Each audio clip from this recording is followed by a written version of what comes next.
Un barbecue devant une prison, une image inhabituelle choisie par les surveillants de la maison d'arrêt de Tours. Ce midi, ils étaient une trentaine à s'être rassemblés pour soutenir 3 de leurs collègues.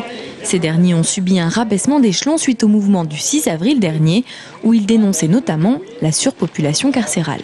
3 de nos collègues ont été sanctionnés d'un abaissement d'échelon, ce qui signifie pour chacun 80 € de salaire en moins par mois.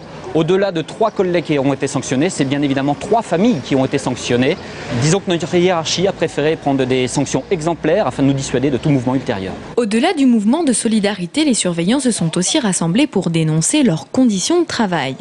Des locaux vétustes, un manque de personnel, une absence de quartier disciplinaire, mais surtout un taux d'occupation de 240%, un ratio comparable à celui de Fleury-Mérogis. Quand on se retrouve seul face à 80-90 détenus, on ne peut pas s'occuper de tous les cas des détenus, des cas qui sont difficiles des fois. Pour désengorger la prison, hier l'administration pénitentiaire a indiqué le possible transfert de 40 détenus vers la maison d'arrêt de Poitiers.